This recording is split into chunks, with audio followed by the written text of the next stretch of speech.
भाजपा प्रदेश प्रवक्ता अमित गोयल ने कांग्रेस सरकार पर हमला बोला और कहा कि कांग्रेस में व्याप्त कुशासन, भ्रष्टाचार, महिला दुष्कर्म और युवाओं और किसानों से वादा खिलाफी के आरोप लगाते हुए मुख्यमंत्री अशोक गहलोत पर हमला बोला। प्रदेश प्रवक्ता अमित गोयल ने कहा कि कांग्रेस के सी का मतलब करप्शन, क्राइम और चीटिंग है। इन 5 सालों में कांग्रेस के जीते हुए और हारे हुए 200 विधायकों ने सरकार नाम की लूट की है। लूट सके तो लूट, टाइम पूरा हो जाएगा कुर्सी जाएगी छूट के ध्येय वाक्य के साथ जमकर लूट मचाई है।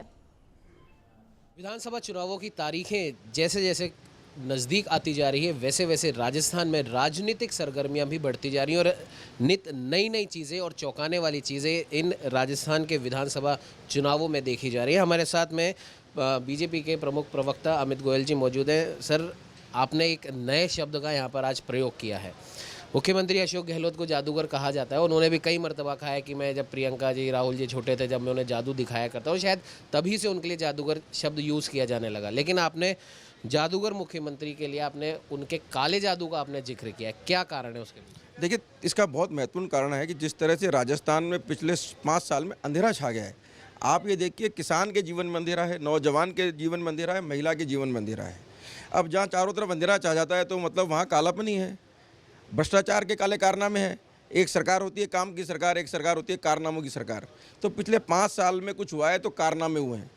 एक पूरा अंधकार राजस्थान में छाया हुआ है। राजस्थान एक गहरे अंधेरे गड्ढे में गिर चुका है। तो उसी के संदर्भ में मैंने कहा कि मुख्यमंत्री का जो काला जादू है, जिसके कारण राजस्थान प्रताड़ित है, परेशान है, वो निश्चित रूप से 25 नवंबर को हटेगा और 3 दिसंबर को एक नया सूर्योदय राजस्थान में होगा, सुशासन का सूर्योदय।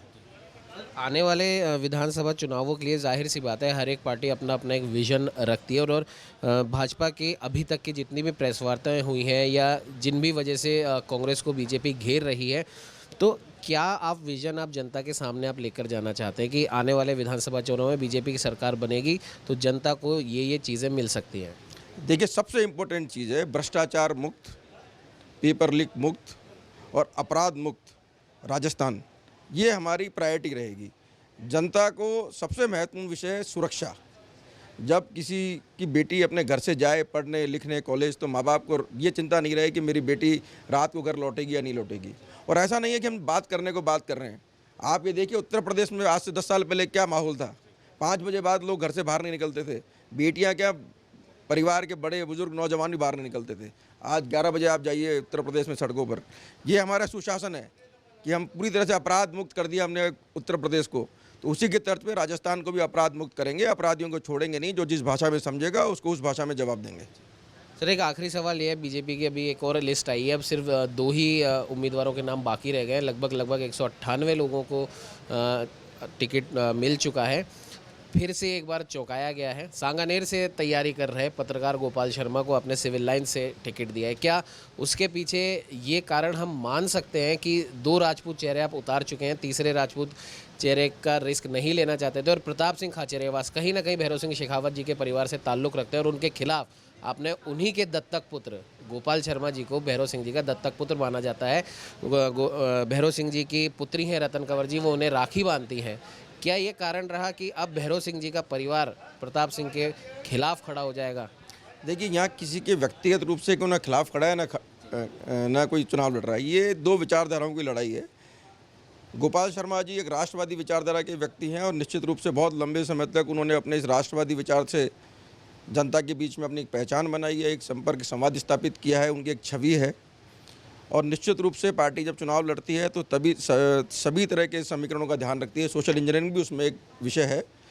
और निश्चित रूप से हमें मानते हैं कि गोपाल शर्मा जी की जो लोकप्रियता है, उनके प्रति लोगों का जो सम्मान है, निश्चित रूप से सिविल लाइन्स में भी कमल खिलेगा। छोटा सा एक यहाँ पर सर एक सवाल ये बनता है कि जो बड़े नाम जो थे, अरुण चतुर्वेदी जी हों, अशोक परनामी जी हों, कांग्रेस छोड़कर बीजेपी में ज्योति खंडेलवाल जी हों, क्या इनको अब लोकसभा का चुनाव लड़ाने की तैयारी है? देखिए, लोकसभा की सीटें बहुत सीमित होती हैं, 25 सीटें होती हैं और 2-3 नाम तो आपने जयपुर से ही पूछ लिए। देखिए, पार्टी में कब किसकी क्या भूमिका होगी किसी को पता नहीं होता।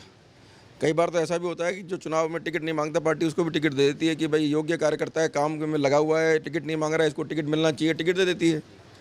तो पार्टी कब क्या निर्णय करेगी उसका इंतजार आप कीजिए। सब कार्यकर्ता पार्टी का काम कर रहे हैं। जिनको टिकट नहीं मिला है उसमें भी मैं समझता हूँ 95% से ज़्यादा लोग जो टिकट मांग रहे थे पार्टी का काम कर रहे हैं, प्रत्याशी को जिताने के लिए मेहनत कर रहे हैं और यही हमारी पार्टी का संस्कार है।